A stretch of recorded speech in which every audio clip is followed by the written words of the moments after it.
Ladies and gentlemen, our guest tonight is Peter Joseph of Zeitgeist fame, the creator of the Zeitgeist documentary trilogy, an incredible series that has had a great impact on the world and now spawned the Zeitgeist movement, which I was honored to be a part of on this past Zeitgeist Day in Baltimore, Maryland, speaking as a libertarian activist. Welcome into the community, and I think it's an incredible thing that this documentary has done, especially the first Zeitgeist of the trilogy. I have to say, when I first saw that, I had to see it again and again and again, and I ended up watching it a dozen times. And it's one of those films that you just have to share with other people. And I must have sat at least half a dozen people down and said, it's okay, I will watch the whole thing again with you. It is that kind of power in the truth of that documentary that has really put Peter Joseph on the map. I'm honored to have him with us tonight to talk about the future of the movement and the impact that it's had so far. Mr. Joseph, thank you for joining us. Oh, it's my pleasure, Adam. I really appreciate you having me on. Now, I really have to say, for the first Zeitgeist documentary, it really was a kick in the behind for a lot of people who really had no idea about these three central myths in society: 9/11, Christianity, and the dollar. And, you know, for a lot of people, the Zeitgeist documentary was the first time they heard about Ron Paul and the Federal Reserve, and it led them to, you know, on so many different paths and woke so many different people up. What was the inspiration for the first of the trilogy? Inspiration is hard to find these days. You know, I was always interested in mythology. You know, culturally, I've been a student of psychology for a long time in my own life, just paying attention to what's happening around us. And, you know, 9/11 hit, which, regardless of what you think of what happened on that day, it's an extremely dramatic expression of human angst, whether, again, whatever you think the causality was, it doesn't nullify the fact that something's seriously wrong in the world where a person, a group, a country, whatever, decides to do something so epic. And I lived in a very narcissistic bubble, like everyone kind of grows into in this materialistic, self-indulgent, utilitarianist-oriented culture. And I spent all this time working in the financial markets, slaving away in advertising, trying to make money. And I guess around 2004, I had a big catharsis, almost a complete breakdown to myself. And I started to question everything around me, as I think a lot of people end up doing as they mature. And by 2007, I just kind of, without even thinking about it, whipped out this documentary, which is what it became. It was actually a performance piece. You know, my core enlightenment pursuit was always in music, so I've always been a percussionist for years and years, and went to school for that, dropped out due to debt reasons because it's so excessive. Didn't want to be a slave for the rest of my life just to get a degree in percussion. And that materialized Zeitgeist as a performance piece. I threw it up online. It went viral. Again, I had no legal clearance for any of this stuff. And here I am today. I've been basically pushed, as far as I think of myself as an activist, pushed by the community to continue to persist with questioning the world around us and thinking about solutions. Well, how has it been received, aside from the enthusiastic reception of your devotees who really believe that this is a world-changing message, just getting past these three myths? Has there been any resistance that you've seen? I mean, obviously, when Christians see this documentary, when neocon chicken hawks see this documentary, when, you know, Wall Street barons are seeing this and their world comes crashing down, I think for a lot of them it's a very positive, cathartic experience. But for some, I mean, there must have been some negative whiplash. Have you experienced any of that in any kind of significant organized form? Well, I mean, there was an enormous multi-level, quote, debunking campaign that hit that film within the first 3 months of it going. And it's always rooted in an ideological fear, meaning people's identities are so strong with these belief systems. You know, whether it's, I mean, you could apply the concept of religion to just about anything. I look at the economic system as a religion. I look at the way we perceive government as a religion. And of course, historical religions are just that, entirely based on traditional dogmas presented as truths to basically control people and control thought. So that's the unifying thread. And yes, the backlash ideologically and personally, numerous death threats throughout the years from all walks. It's amazing the interpretation. And in the end, you pointed it out correctly. It's a very positive film because it's trying really to get us to kind of see this stuff back away and think about problem resolution, which is why the other films materialized as they did as a trilogy.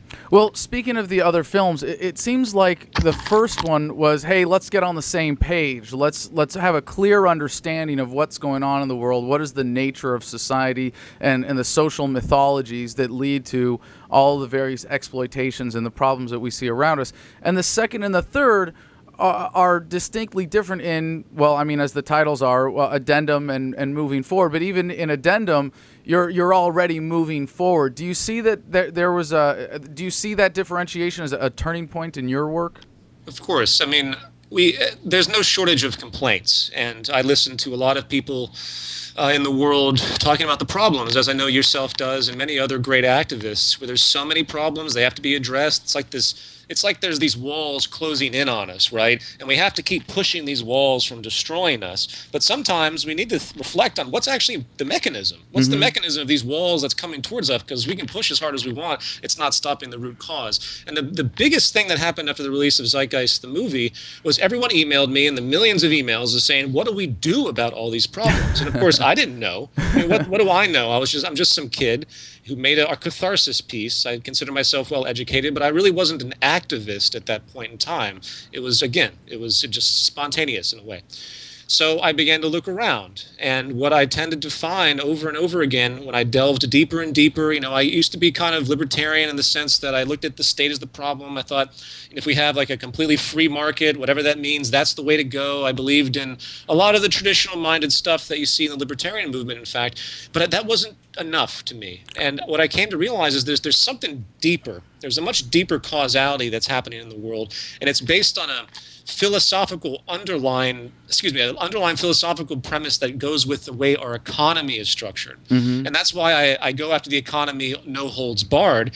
Not only the mechanisms of it from the Federal Reserve and the fractional reserve lending system and the slavery of debt and all the government coercion that goes along with the economic system, but the fact that underneath the surface of all of that, there's something even more wrong. And that is the very premise of the way we interact as a society through this competitive utilitarianist, hedonistic, impulsive behavior that is compounding, and in my view, and in this view of the Zeitgeist movement, is spawning everything that we see that we consider a problem, and we attack the problems, but until we go after this root cause, which is what the Zeitgeist movement is really trying to do, I don't see much change in the future. Well, one of the things I appreciate especially about your work is the way that it's forward-looking, at least in the second documentaries, in terms of being cognizant of the radical changes that are coming in technology. But I want to go back for a second, if I may, to how you described yourself as a libertarian. I still describe myself as a libertarian, anarcho-capitalist, or voluntarist specifically.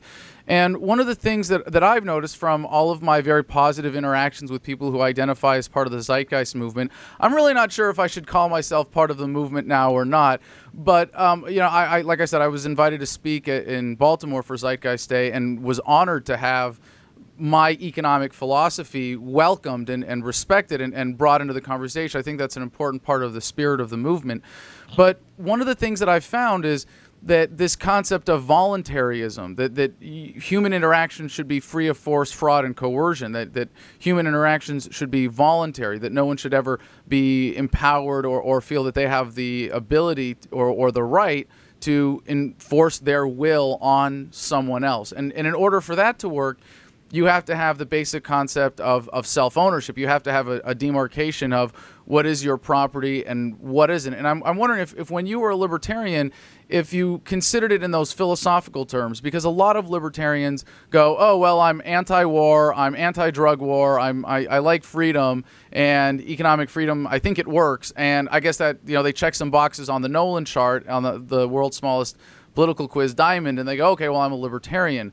And as opposed to having a deeper philosophical understanding of that sense. What did it mean to you to be a libertarian, and how has your philosophy changed, if it has?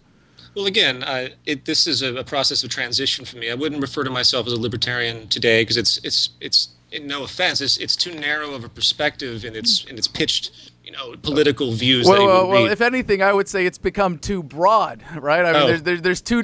Sam Konkin, the great agorist, said there's two definitions for libertarian. Anybody who calls himself a libertarian, and two, anybody who agrees with me on everything. Okay, well, I would say that the Ron Paul type of libertarianism is the sort of established libertarianism. Would you agree with that? Well, he's represented in different ways, and Sure. he is often misrepresented by his politics as opposed to his philosophy, which is Sure. he identifies as voluntarist, and Well, we share yeah, that. no, okay, I get it. To answer your question, back in the day, again, the voluntarism and the coercion issues are always of high argument because there is a severe violence that comes from the state. Even though we have to begin to question where this violence originates, which goes back to my original premise. And what I've come to find, and this brings me to where I am today, is that this idea that we cannot have any type of coercion on the universal level, which, again, this is a philosophical perspective, so everything becomes a matter of degree when we debate it. But on the fundamental level, if we're talking about freedom and liberty, we're talking about the freedom of liberty to do anything. Now, I think you are rational enough to know that we can't have that type of, I don't mean it has to be imposed. I'm saying that we could self-destruct very rapidly if there was this incentive system that said everyone could do anything without any kind of, say, legal legislation or the like. So given that premise, my perspective has become more scientific. We live in a state of immense coercion that doesn't come from the state. It comes from the natural world. The sustainability rules, the public health rules, and this is really the foundation of what the Zeitgeist movement is about with its economic reforms. When we recognize what sustainability means and what public health means, and that our human nature is really an amalgam of our human needs and how we have this cause and effect with different needs. If you dehumanize society, you're going to get kids going into a school and blowing them away. If you create a positive society like they do in many other more, quote, socialized countries, and by the way, I throw that word out just as a loose example. I'm not into socialism by any definition either. You'll find much more peace and harmony with very little violent interaction. Why is the United States the most violent country on the face of the earth? It's because there's a deep dehumanization due in part to the deep competitive market psychology, as I would put it very bluntly, that underscores all of the economic system, all of government. And I want to bring this up because I think it's very important for your audience to consider this. I take an historical and statistical perspective. You go back to medieval feudalism. What was medieval feudalism really? It was an agrarian-based social hierarchy. It was all oriented around production, which was centered around agriculture. And with this very firm, nobles, lords, it all went up in this very loose way. After the fall of the Roman Empire, everything was so scattered and ridiculous. These little tribal communities came together and made these rigid rules. And it worked to a very limited degree with, of course, high slavery with the peasants and everything else. Then came mercantilism. What created mercantilism? Trade.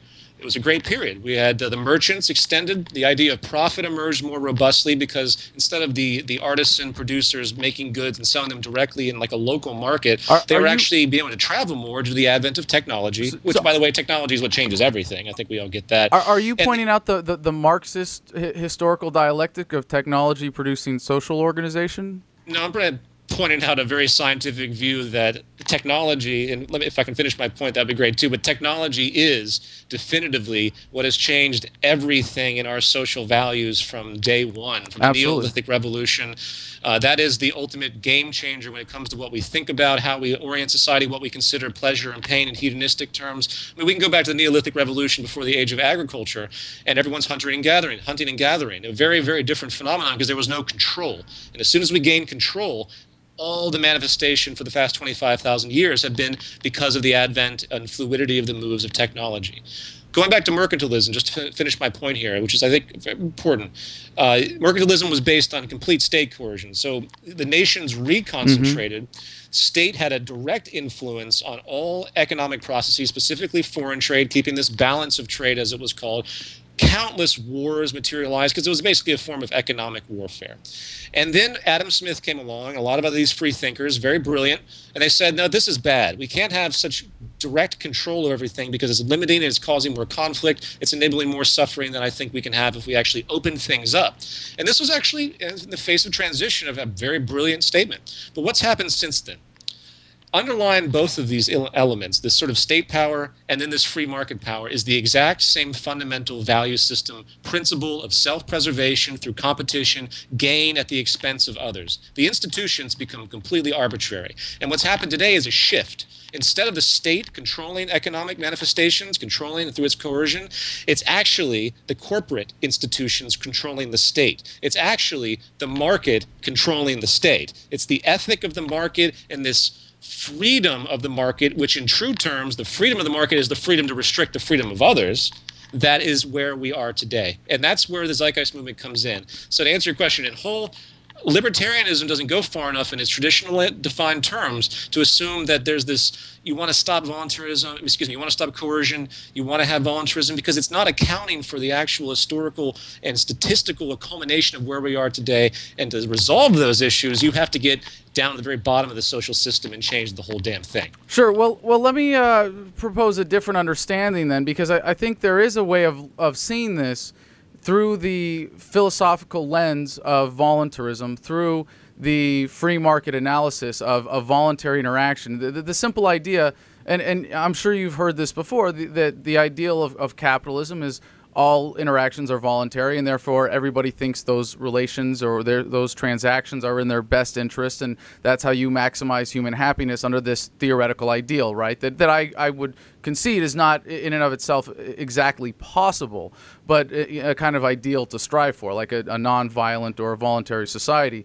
But that when you account for all of the intangibles in the same form, that you're able to actually put a value on the kinds of things that you're talking about in a way that actually enables and empowers the market to provide these things. When the market demands equitable access to resources, as we don't have today under corporatism, because the average human being doesn't understand the relationship between their natural right to have an equitable access to natural resources and a corporation's ability to produce, millions of gallons of oil and gas and use the government to protect itself from liability. But if you add in all of these intangibles and you're able to see those as economic transactions, you're able to actually use these basic concepts, and which I would posit are the result of a scientific methodology analysis of the economy. When you say, like, how do we actually maximize human happiness by eliminating coercion?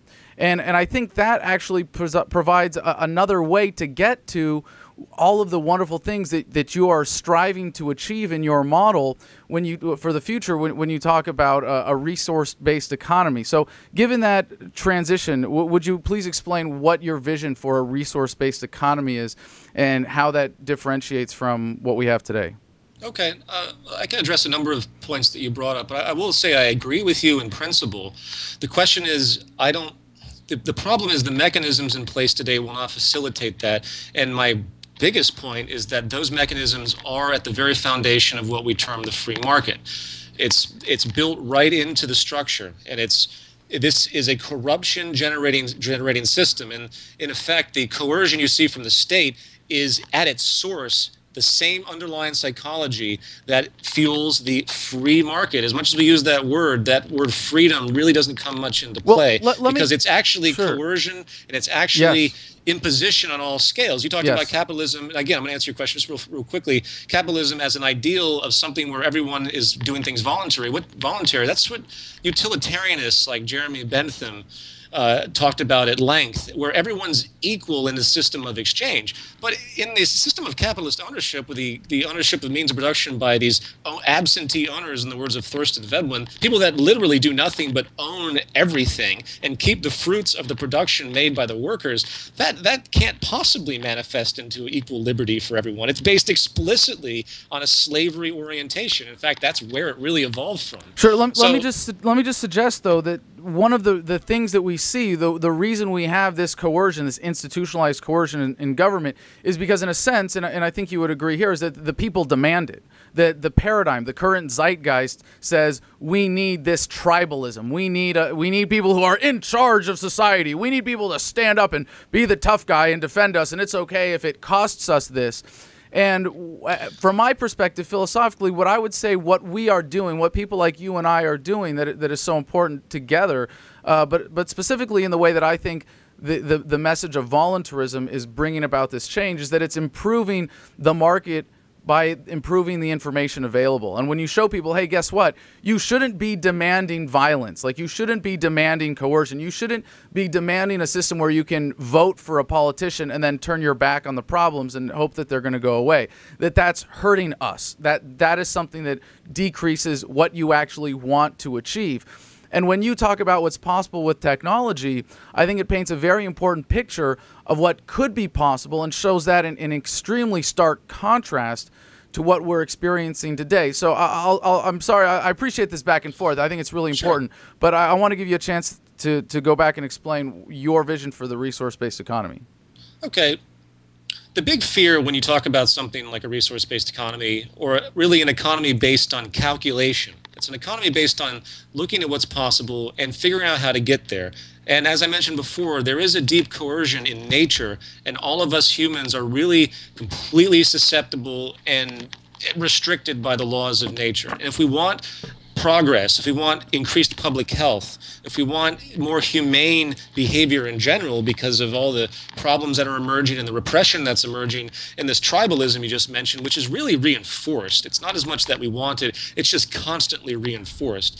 If we want this type of progress, then we're going to have to make some very large changes and take a scientific perspective. In a resource-based economy, the actual decision-making processes will be balanced against a measure that can actually calculate things for the better. Now, what I mean by that is everyone makes decisions in this system in, say, a direct democracy type of way, but it's not a free-for-all mob rule, just as the early constitutionalists realized that free-for-all mob rule was a bad idea then. There has to be a benchmark. And this benchmark is now science, very clearly. It's only been about 400 years we've had science to the effect that we can actually understand what its purpose is, and now it's time we apply it to society.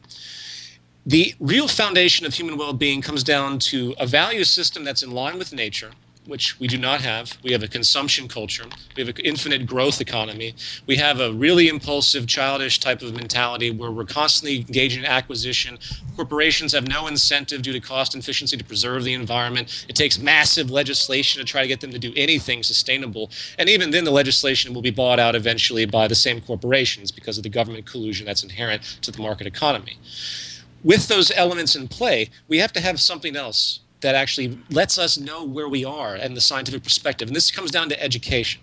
We can create a world without money where we meet a high standard of living today with technology. We can get rid of war, and I don't mean this in some fanciful sense. It's clearly possible when you look at the roots of war. It's not a moral issue either. These are reactionary things happening from a world driven by scarcity and years of fear of each other.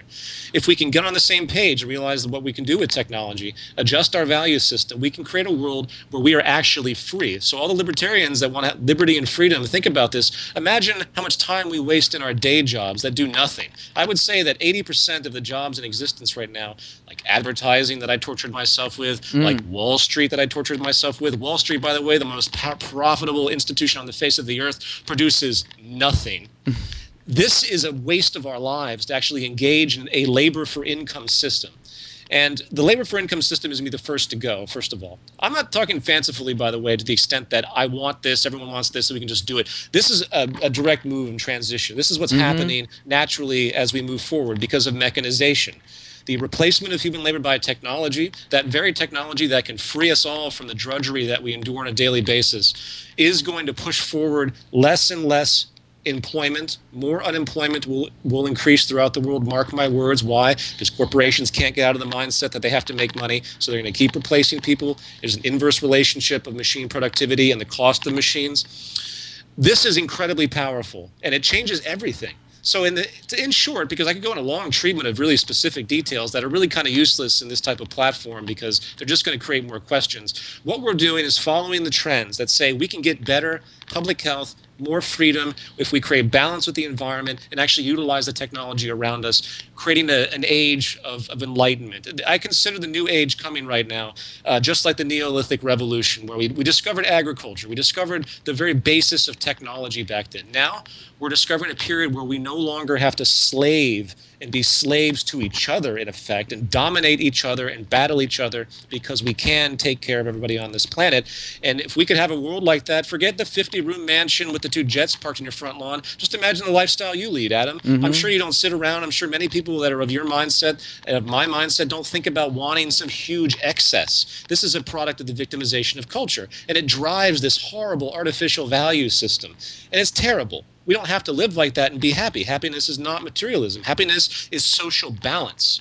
The true goal of any society's success, any society's success, is the success of social balance, sustainability, and a measure of happiness. That's what progress is. So this is where we can go if we really completely change the way we're thinking in the box and look at what's possible and start to shed the old archaic traditions and values, including many of these notions that we regard of freedom.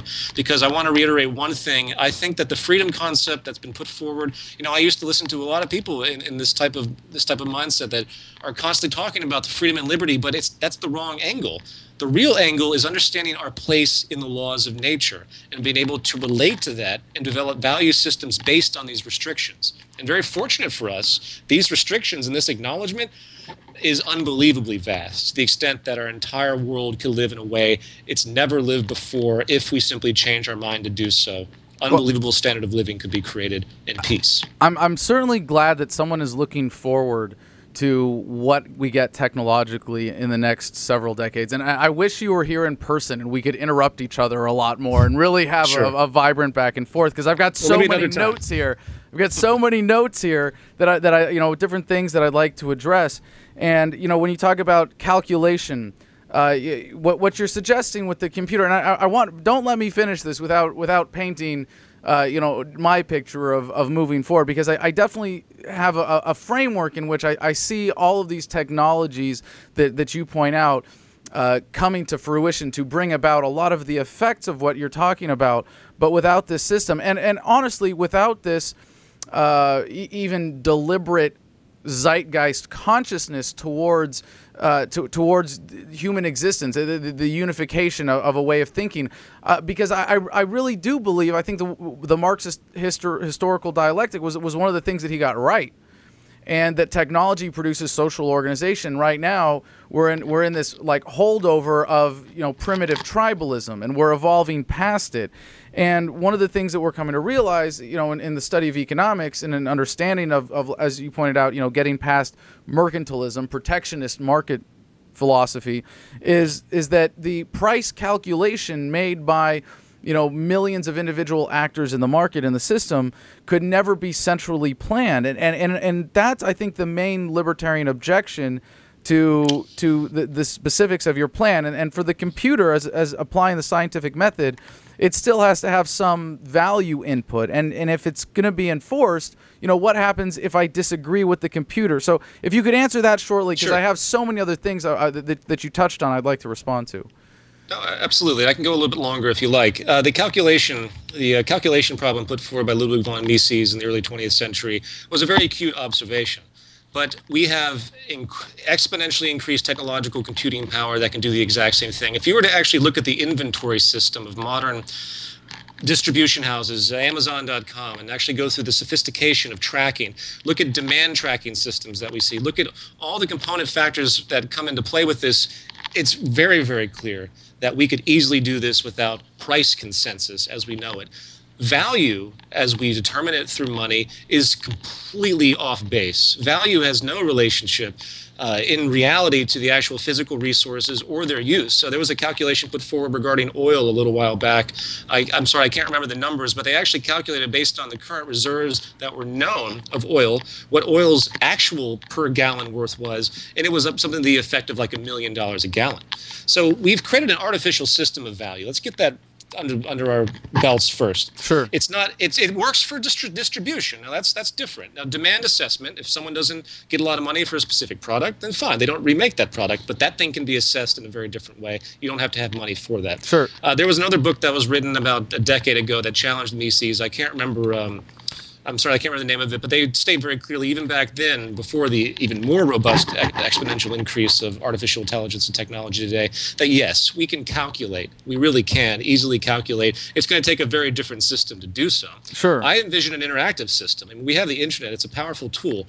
If we look at the physical resources and goods that are produced from those resources as the fundamental driver of human lifestyle well-being and progress, which is basically what it is. I mean, most people wouldn't care about government at all if they simply had their needs met, Unfortunately, the vast majority do not.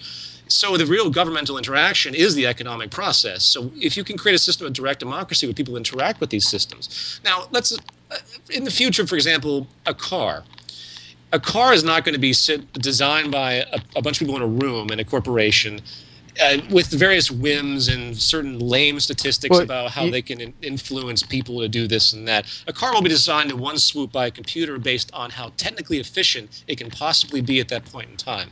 Now, the individualism, excuse me. Wait. Aren't they going to be doing spaceships that way, though? Why are you talking about cars? Sure, I'm just giving an example. Okay. Just giving an example of what production really means. Because on a technical level, we got to get past the materialistic notions. Now, individualism is another thing. You know, I've read Ayn Rand, and I know all about the fears of the loss of individualism in a society that tries to work for the betterment of all and actually uses scientific calculation. But these fears are also unwarranted because there's enormous amount of freedom in the designs coming through 3D printing, through modular robotics. People are not going to be going to stores for a lot of their basic stuff. They're going to be able to make that stuff in their garage. It's going to be built into their homes. People aren't going to be using transport systems to buy goods at a mall. They're going to actually have they're going to have pneumatic tubes, just like you have a postal delivery or you have plumbing in your house to get this stuff. There's such a vast technological possibility that enables freedom and human interaction in a way that bypasses a lot of these fears. I don't even know where to begin. Yeah, no, I agree here that a lot of these elements are going to be bypassed, and I've actually made the case that even libertarianism, as I describe it today, eventually becomes irrelevant. But it's kind of the how we get there, and it's the understanding of it. And I'm not saying that we need to elect a libertarian president or anything like that, but that the empowerment that's coming from the internet today, if you understand government as pathological behavior, that, and I think you'd agree there, the institutionalization of coercion, as we say it today, is based on a pathology, either a gross misunderstanding of values or some actual sick desire to do harm to others. Manifest sickness for sure. I agree with that. Sure. It's manifest. And one of the responses that you would have to this idea that, well, your system can't possibly calculate, the spontaneous individual desires, is that we get to a point of a post-scarcity economy, that we get to this point of absurd prosperity. And I agree. And I've made the case for anarcho-capitalism from the perspective of, how are you going to convince people that the state is necessary to provide welfare when the average American can work 1 year and support a family at this quality of life for the rest of their lives? And we see just with the exponential growth curves of technology, of computing power, that's right around the corner. I mean, in terms of human history, a matter of decades, literally around the corner. And your answer to this is, well, you'll have this post-scarcity economy where everybody can have their individual needs met. Anything that a human being can desire, the computer will be able to provide, right? No. That's totally utopianistic. And this goes back to my original point about balance with the environment. It's going to take a social awareness where people understand their relationship to the planet, and they understand that social stability relates to everyone else on the face of the earth. Therefore, you cannot have the hyper-utilitarianistic, individualistic neuroses, which, by the way, is completely manifest in this world. You go back to the early founding of the United States, it was a very different ethic, very conservative. It was in the early 20th century when all the asshole advertisers got together and decided to change the values and change and make this vain consumption economy. Why? Because they had to have it to keep people employed. So we have to remember that this whole neuroses of wanting anything and everything, and if I can't get my my new green-blue Ferrari with the 7-gauge hydraulic, whatever, this is complete sickness in the culture. We have to establish balance, which means that we have to understand what we can have on the face of the earth to keep this balance. And this is a completely educational basis. This is why I gave the example to you earlier. You probably live in a very modest life, just as I do, and you think to yourself, you know what? So if I could maintain this simple life, I'm perfectly happy as I am. And I don't seek some huge, enormous house or anything. I don't need those values. That's a pain in the ass to me. But people, unfortunately, think that way still. They define their status by it. So what you've just highlighted is really a sickness in culture.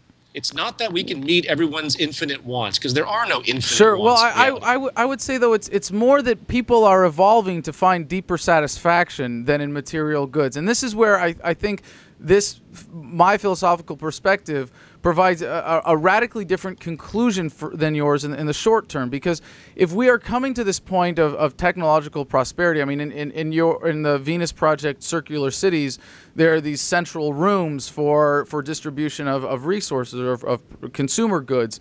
And I apologize if I'm glossing over the terminology or the intricacies of that. But what we see happening is we're going to have, you know, computer chips in our brains that are smarter than us. We're going to be eventually replacing our bodies with machinery. The 3D printers that we see in our living rooms now are eventually going to be in our pockets, if not incorporated into our bodies somehow.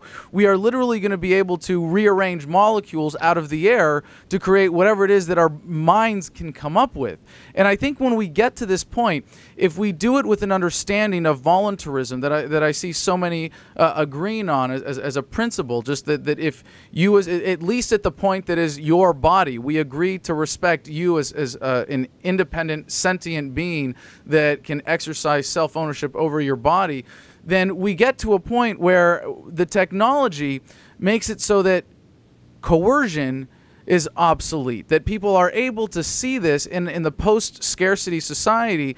And if you simply acknowledge this fundamental fact that is a libertarian principle, going back to the Lockean concept of property rights, that we should all have equitable access to natural resources, the market that exists in that world, and until you can tell me what you get a guy for Christmas who has a computer chip in his brain that's smarter than you and a 3D printer in his living room that can make anything he can dream of, you know, you have no idea what the economy is going to look like, but it'll have a way to express a preference against behavior that limits access to natural resources, that limits others' shared enjoyment. People will be more valued and supported by others and get all of these intangibles in a voluntary transaction, get the love and appreciation that we want. I mean, that's, I think, the system that comes to replace materialism.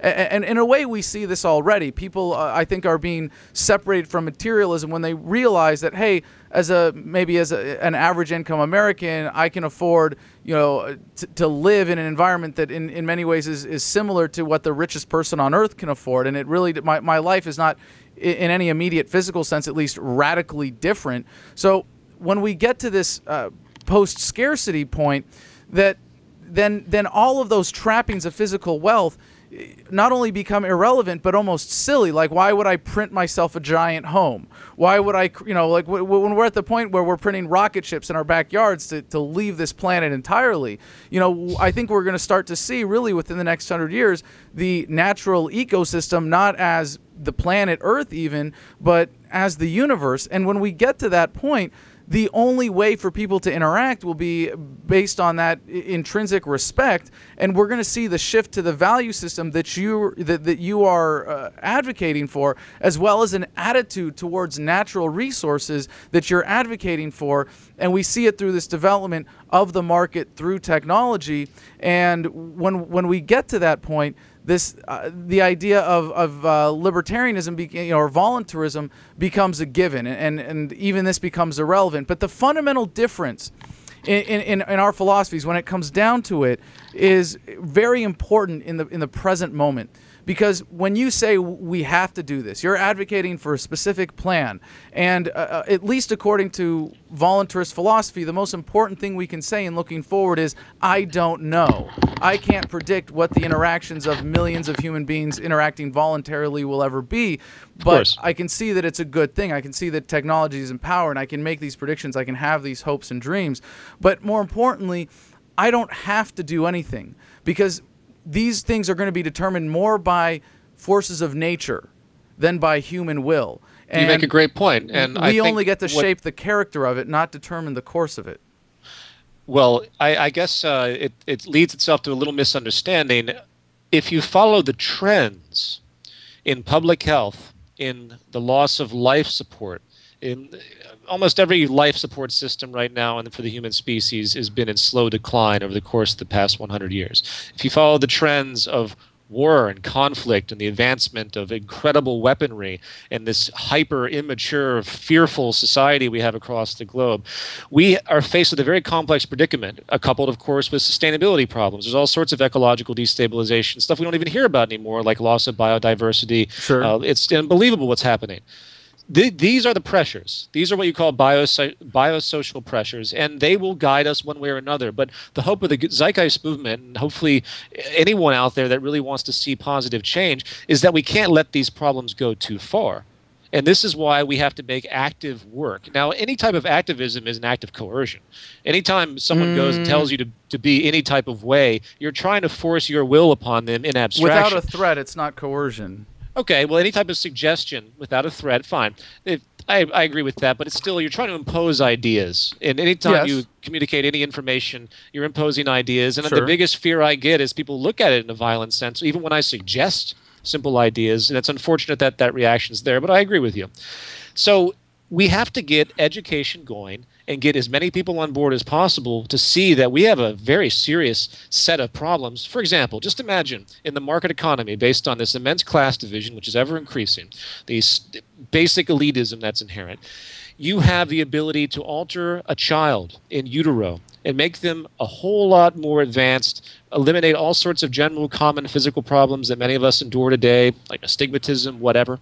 And the only people that can do this are the ones with the money that can afford it. Right. Now, what you're going to have is a very sick class divide.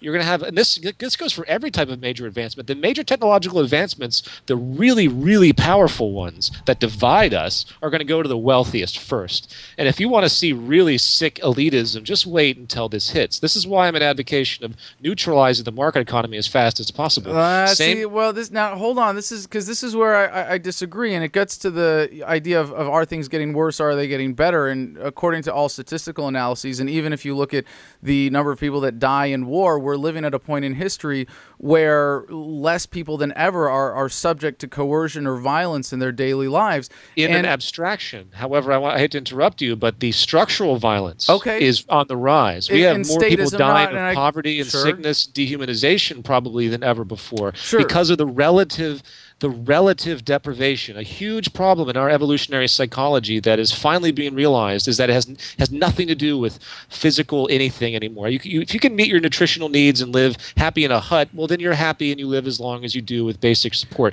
That's fine. The poor I today, disagree about the divide. I really disagree about the divide. If you look, even just to pull an example out of thin air here, when you go to the ancient Aztec cultures, they were able to show from their historical records how the average peasant lived what was the natural human life expectancy at the time of 25 to 30 years or something like that, whereas the kings and the priests were able to live 80 to 100 years. And if anything, technology is reducing that divide when it comes to practical application of that technology to make your life better. A rich person can only watch television the same way that a poor person can, or videos on the internet, and the same thing, you look at it with the automobile, and when the car was invented, only the rich had it, and poor people walked. That's not the point I'm trying to make. That's actually a relevant point when it comes to human public health, when it comes to social interaction. The poorest in the United States lived better than kings a long time ago. So it has nothing to do with the relative problem, even though you have 1 billion people that literally aren't getting nutritional needs. So that's the other side of the spectrum. The real issue is relative deprivation. Evolutionary psychology, because of our deep empathic centers, have very difficult responses when it comes to imbalance. Imbalance is the most caustic thing that you can do to the human culture. It creates, again, the violence you see in America is because of the class divide. We have the most stratified society in the entire world, and the violence you see, doesn't matter how many people have guns or not, is because of this imbalance. It doesn't matter what the level of imbalance is. It's completely psychological. If you were to interview all the people in Occupy, most of them probably had general basic jobs. They probably weren't doing that great, but they are angry and upset and dehumanized by the massive class imbalance. If you want a healthy society and create success in the world, you have to get rid of classes. That's very important. Even that is an improvement, though, because in just again to go back to the Aztecs, back then you could say that the peasants were convinced that was their lot, that it was cosmically ordained that they be the subservient class, whereas today, thanks to the internet, thanks to the technology waking people up, thanks to the truth button being right there one click away, those activists at Occupy are able to realize they're being ripped off. They're not falling for the scam. They're not falling for the racket that creates this kind of wealth disparity in the system today. But Mr. Joseph, I think we could go all night with this. I greatly appreciate your time tonight, and I think it's incredible to have these kinds of conversations and to know that people at this unique point in human history, as we approach what I like to describe as the asymptote of the human experience, and I think you'd agree that one way or another we are coming on something like that as these exponential growth curves get at least as far as human perception is concerned, they become vertical lines on the chart, and we enter into a different realm of existence. Personally, I think within our lifetimes, and of course with life expectancy increasing the way it is, I think we're all going to live to see humanity expand and take over the cosmos. And I'm just holding on, buckling up, looking along for the ride. But the difference here is that you feel from this that there is a moral compulsion. For me, it's something that is an opportunity. I don't have to be an activist. I get to be an activist. But either way, I greatly value your contribution to the conversation, and I greatly value the way that you are improving the global market for information. Well, I really appreciate you having me on, and I agree that either we go with the trend and we submit to it, or we're going to suffer some serious consequences. Ladies and gentlemen, Peter Joseph, founder of the Zeitgeist movement and creator of the Zeitgeist documentary trilogy. The obvious stuff that is making people go, what the fuck is happening here?